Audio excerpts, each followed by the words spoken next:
Hoje eu vou trazer aqui o Sérgio, que é presidente da Bicom, que é a Associação Brasileira dos Importadores de Combustíveis, para falar de um tema que está na capa dos jornais, que está sendo constantemente discutido, que é uma possível defasagem dos preços de combustíveis no Brasil. Saiu matéria no Estadão, saiu matéria no Valor, e hoje eu estou trazendo aqui o Sérgio, que é presidente da associação, para falar um pouquinho dessa matéria, que é importante para todos nós brasileiros, sejamos investidores da Petrobras ou sejamos consumidores de combustíveis, que basicamente é todo brasileiro. Sérgio, muito bom. Prazer conhecê-lo. Prazer é meu, Thiago. Um bom dia. Sérgio, antes de começar, conta um pouquinho o que é a Bicom, quem ela representa. Bom, a ABICOM é a Associação Brasileira dos Importadores de Combustíveis.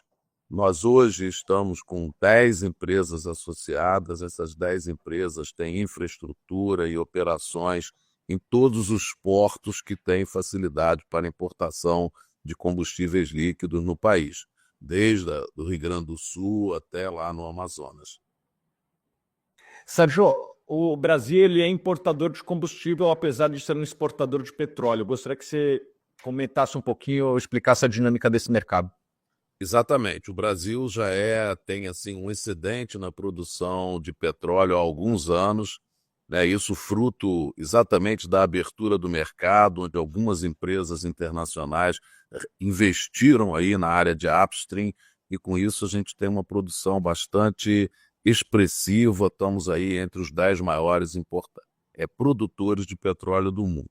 No entanto, não temos uma capacidade de refino instalada no país que seja capaz de atender à demanda interna dos principais combustíveis, entre eles o querosene de aviação, o GLP, os óleos básicos lubrificantes, o óleo diesel e também a gasolina. No caso específico do óleo diesel, nós estamos falando aí de uma dependência da ordem de 25% até 30% da demanda se faz necessário importar para atendimento dos clientes. A gasolina tem aí uma dependência que varia entre 8% e 12%, dependendo do seu preço em relação ao etanol hidratado, que é o combustível substituto da gasolina, né, o combustível renovável.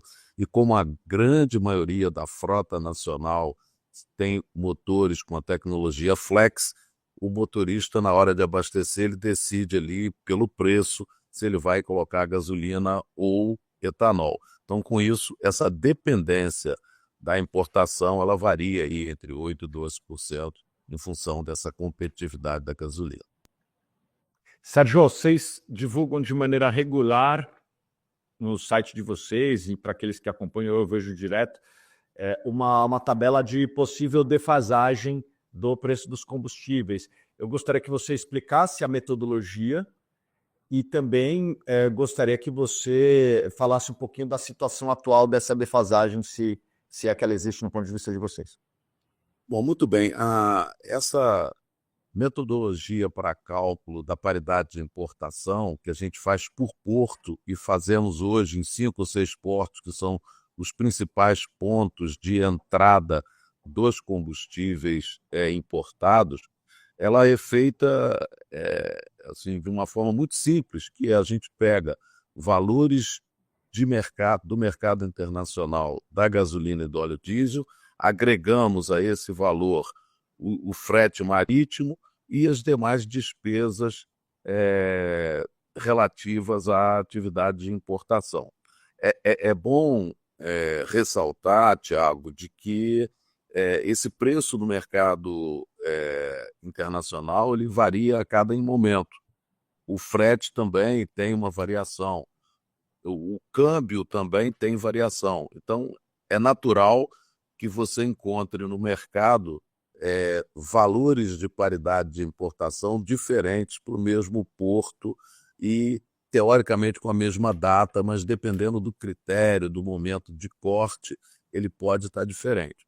Também pode ser diferente em função de uma negociação ou outra na hora de se comprar o produto. No entanto, a gente tem comparado as nossas paridades de importação, né, os PPI calculado, com aquele apurado pela Agência Nacional de Petróleo, que é o o órgão aí que regulamenta a nossa atividade, e comparamos com outros agentes também, e existe uma correlação muito forte entre a paridade de importação e, em última análise, entre as defasagens que a Bicom publica diariamente e as que são publicadas por outros agentes. Eu coloco isso, porque em alguns momentos a gente vê aí o pessoal contestando as defasagens que são publicadas pela Abicom. É verdade, pode haver variação sim, mas não são variações expressivas. Não, a ordem de grandeza é bastante coerente e tem uma correlação forte com o que outros agentes e a própria Agência Nacional de Petróleo calcula. A situação atual, indo aí para o segundo ponto da sua pergunta, hoje a defasagem média do óleo diesel nos polos onde existem as entradas de diesel no país está em 98 centavos por litro. Nós estamos falando aí de 27%. É uma defasagem extremamente elevada. E no caso da gasolina, nós estamos apontando 48 centavos por litro, que dá 16%. Também uma defasagem bastante elevada. Esse é o quadro hoje das defasagens dos preços praticados pela Petrobras, que estão artificialmente muito baixos. Ok, se essa defasagem é de fato calculada corretamente, quais são os efeitos, as consequências para os importadores e também para os consumidores?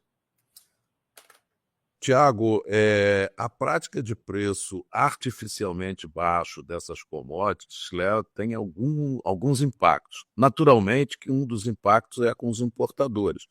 Os importadores realmente eles ficam com uma insegurança muito grande de estar trazendo navios com gasolina e com óleo diesel para um mercado onde o agente dominante, que é a Petrobras, está praticando preços muito abaixo daquele que ele consegue trazer. Essa insegurança, ela fica potencializada, ela aumenta quando a gente tem um agente dominante, que é a Petrobras, onde ele não define exatamente qual será o volume que ele vai ofertar naquele determinado mês. Nós sabemos, como falei no início do nosso bate-papo, de que a dependência aí do diesel é em torno de 25%, 30%, a gasolina em torno de 8% a 12%. No entanto, a Petrobras tem feito também importações, tanto da gasolina quanto do diesel, e tem oferecido ao longo do mês produtos via leilão, por exemplo, com preços muito abaixo do valor de mercado, o que gera essa insegurança para a realização de importações por parte dos importadores independentes. Então, esse é um impacto bastante importante e que, mantida essa condição, essa insegurança, essa falta de previsibilidade, é natural que exista uma retração nas operações dos importadores e, com isso, uma redução de oferta, podendo chegar a um ponto aí de um desabastecimento pontual. Não enxergamos isso neste momento, tá? No entanto, existe esse potencial. Um outro impacto, né, além do impacto nos importadores, a gente pode ver também, né, hoje a gente fala muito em transição energética, em estímulos, existe muito aí renúncia fiscal, subsídios para a comercialização dos combustíveis renováveis. No entanto, quando a gente vê essa prática de preço artificial na gasolina e no óleo diesel, todos esses subsídios, essas renúncias fiscais, elas ficam sem fazer muito sentido. E porque o etanol hidratado, por exemplo, o gás natural, o biometano, eles acabam perdendo competitividade porque ele está competindo com um produto que está, de novo, artificialmente precificado. Então, esse é um outro impacto. Um outro impacto, Tiago, é nos produtores privados. Hoje a gente tem no Brasil refinarias que foram privatizadas, temos centrais petroquímicas que produzem gasolina, temos formuladores e, sem dúvida, esses agentes têm dificuldade de fazer a atualização dos seus preços, considerando, de novo, que o agente dominante está ali com um preço muito baixo.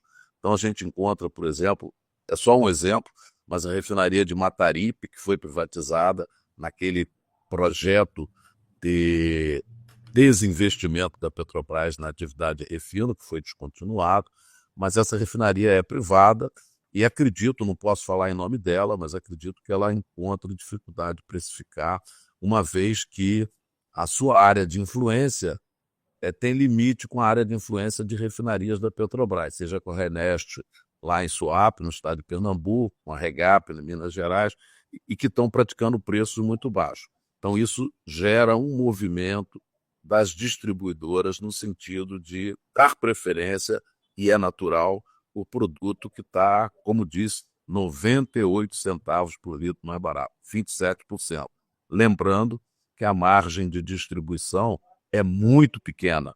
Então, uma diferença no preço de 27% altera completamente a logística e os fluxos logísticos. A gente pode citar, além desse, um outro problema gerado pela prática de preço artificial, que é um problema que a gente vive hoje, da falta de estímulo ou de segurança para a realização de investimentos na atividade de refino. Se hoje, como você abriu o nosso bate-papo, falando da autossuficiência do Brasil na produção de óleo e na necessidade de importação de combustíveis, isso vai ser perpetuado se a gente mantiver essa questão de um agente dominante não praticando preços adequados. Isso desestimula a realização de investimento na atividade de refino e também em infraestrutura para a movimentação desses produtos. Então, são impactos realmente bastante importantes e talvez seja o que explica essa situação nossa aí de extrema dependência para os principais combustíveis derivados de petróleo. Você acredita que a Petrobras está tomando prejuízo nessa operação de comprar combustível no mercado internacional, abastecendo o mercado interno e vendendo abaixo do preço internacional? Bom, aí eu acho que a gente tem diversas formas de avaliar esse movimento, Thiago. Eu diria para você o seguinte, como acionista da Petrobras, sem dúvida fica aquele sentimento, né, e aquela certeza de que está ficando dinheiro na mesa, utilizando aí um termo do mercado financeiro, né, de fica dinheiro na mesa, porque se a Petrobras vender a sua gasolina e o seu óleo diesel por um pouquinho abaixo da paridade de importação, e aí eu digo que é a paridade de importação não calculada pela Petrobras, que ela é menor do que a dos outros agentes, por benefício de escala, por regularidade, por ter navios dedicados, ela pode ter uma PPI menor. Mas se ela vender o seu produto um pouco abaixo, 1 centavo, 0,1 centavo por litro, abaixo da paridade dos demais agentes, eu garanto a você que ela vai vender 100% do volume que ela tiver disponível. A Petrobras continua sendo o fornecedor de preferência das distribuidoras, né? Por questões logísticas, por questões de entrega com volumes menores, que pode fazer permitir uma redução no estoque de segurança das distribuidoras. Enfim, por N motivos, né, o risco cambial não existe, enfim, tem uma série de vantagens que a Petrobras, como fornecedora, tem em relação aos demais fornecedores. Então, ela não precisa trabalhar como empresa com uma defasagem tão elevada. Se ela tivesse aí com uma defasagem de 0,1% ao invés de 27%, ela venderia o mesmo volume. Ou, em outras palavras, ela ofereceria para os seus acionistas, governo e demais acionistas minoritários, um resultado muito melhor. Não estou dizendo com isso que ela está tendo prejuízo, mas ela, sem dúvida, está oferecendo um resultado pior do que ela poderia oferecer. O mercado dá a ela condições de ter um resultado melhor. Então, como acionista, sem dúvida, isso preocupa, né? E talvez justifique até questionamentos aí para a direção, para o conselho de administração, que tem lá representantes dos acionistas minoritários. Então, a gente acredita que isso, sem dúvida, pode incomodar. Agora, o prejuízo a gente não pode afirmar, porque a gente não sabe exatamente quais são os custos que cada refinaria da Petrobras tem. O que a gente pode colocar com, assim, uma grande probabilidade de ter prejuízo são operações que estão sendo realizadas nesse momento pela Petrobras, onde ela está trazendo navios muito grandes, aí, da ordem de 100 mil metros cúbicos, né, comprando diesel no Golfo do México e trazendo para o Brasil e vendendo com 98 centavos de defasagem em relação à paridade de importação calculada pela Bicom. Mesmo que ela tenha uma paridade menor, eu acredito que esses navios não chegam com um preço abaixo daquele que ela está vendendo. Mas isso a gente não pode afirmar, nós não temos acesso a essas informações. A probabilidade desses navios estarem com preço maior do que o de venda, com custo maior que o de venda, é grande, mas a gente não pode afirmar isso. Sérgio, para finalizar, essa prática não é nova, ela já foi feita no passado, lá em 2013, 2014, e gerou prejuízos bilionários na estimativa de alguns investidores, até maior do que os escândalos de corrupção. Então, portanto, essa prática ela não é muito sustentável a longo prazo. Você concorda com isso? Eu não tenho dúvida de que não é sustentável, ela pode ser responsável por um baixo desempenho da empresa, né? E como você citou, no passado aí já teve histórico de prejuízos, né? E também de insatisfação por parte de alguns acionistas que podem... Um acionista, quando investe numa empresa, ele espera que o gestor dê o melhor resultado possível. Então, se o mercado está mostrando que pode ter um resultado melhor, isso pode levar a uma fuga de investidores nessa empresa, buscar alternativas mais rentáveis, né? Então, sem dúvida, isso pode ser uma consequência também. É importante lembrar que para a construção do pré-sal foi necessário dinheiro de acionistas externos. A Petrobras, lá em 2010, ela fez uma emissão de ações relevante, de dezenas de bilhões de reais, e esse dinheiro foi utilizado na construção do pré-sal. E o pré-sal, de fato, foi um sucesso. Agora, se fala da margem equatorial, não se sabe a volumetria de investimentos que serão necessários para fazer lá, mas não se descarta a possibilidade de também ter que chamar dinheiro de acionista para fazer um ou outro investimento lá, quem sabe fazer todo o investimento. Então, se o acionista se sente prejudicado nesse momento, como que você vai chamar ele para te ajudar a fazer os investimentos que podem vir logo a seguir? Então, o capital ele tem que sempre que ser levado em consideração, uma vez que ele pode ser necessário logo ali, né? Para não dizer para honrar o que foi combinado lá atrás, né? Afinal, foi combinado algumas premissas lá atrás que podem ou não estar sendo entregues. Você concorda, Sérgio? Perfeitamente, concordo perfeitamente com a sua colocação. É importante, Tiago, lembrar também, desculpe, mas que na gestão anterior existia fatos relevantes onde a Petrobras se comprometia a praticar preços sempre acima da paridade de importação.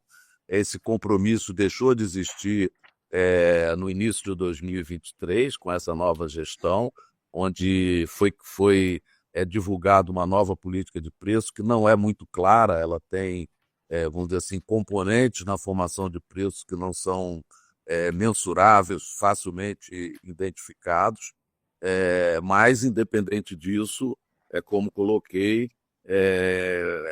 não existe dúvida de que a precificação poderia ser melhor. Ou seja, nós estamos falando de commodities, né? E num país que é dependente. A alternativa para o distribuidor brasileiro para comprar produtos, gasolina e diesel e outros produtos como GLP, o querosene de aviação, é buscar no mercado internacional e pagar todas as despesas relativas a essa movimentação. Muito obrigado, Sérgio. E para concluir aqui, vou dar meu veredito. É importante dizer que a gente não tem todos os números para afirmar categoricamente que a Petrobras está tendo, de fato, prejuízo, mas certamente ela está vendendo a menos do que poderia vender e talvez esteja até tendo prejuízo, um lucro muito baixo nessa operação, além de deixar a cadeia produtiva bagunçada. E a gente já viu esse experimento no passado no Brasil, né? Levou a prejuízos enormes na Petrobras. Esse experimento de vender combustível abaixo do mercado internacional ele já foi realizado recentemente na Argentina, na Venezuela, inclusive. Isso gerou menos resultado para a estatal de petróleo da Venezuela, a PDVSA, e por conta desse resultado menor, ela sequer tinha capacidade de fazer investimentos. E por conta disso, a produção da PDVSA foi caindo ao longo do tempo. Já no caso da Argentina, o que se viu foi desabastecimento, ficar horas e horas e horas para conseguir abastecer seu caminhão ou o seu carro. Então, isso ainda não está acontecendo no Brasil, mas não é um risco que está descartado, sobretudo em regiões em que a Petrobras não tem refinaria. Pode ser um risco adicional em algum momento. Não é o que está acontecendo no momento, mas é algo que pode acontecer também. E para coroar tudo isso que a gente falou, o Brasil é hoje um dos poucos países do mundo que faz subsídio de combustíveis fósseis. Todo mundo tentando melhorar a sua matriz energética, deixando ela mais equilibrada, e no momento que a Petrobras compra combustível num preço no mercado internacional, ou talvez venda num preço mais baixo aqui no Brasil, ela na prática está subsidiando combustíveis fósseis, que é uma prática que é rara no mundo hoje. Eu conheço pouquíssimos países que fazem isso. Então, além disso, causa esse impacto ambiental e atrasa a evolução para que a gente faça essa última pernada que o Brasil precisa de avanço na questão dos combustíveis. O Brasil já está muito na frente, por vários governos na parte energética, na parte do setor elétrico, na questão da matriz energética já é muito renovável, né? O Brasil tem um uso muito baixo de carvão e de outros combustíveis fósseis para produzir energia elétrica, mas os carros, os automóveis, eles ainda são majoritariamente movidos a combustíveis fósseis. Em algum momento a gente vai ter que avançar, como outros países também estão avançando na questão energética sustentável nessa questão. Sérgio, muito obrigado pela sua querida presença. Fica o convite para você vir mais vezes aqui, tá bom? Ok, foi um prazer falar com você, Thiago. Forte abraço.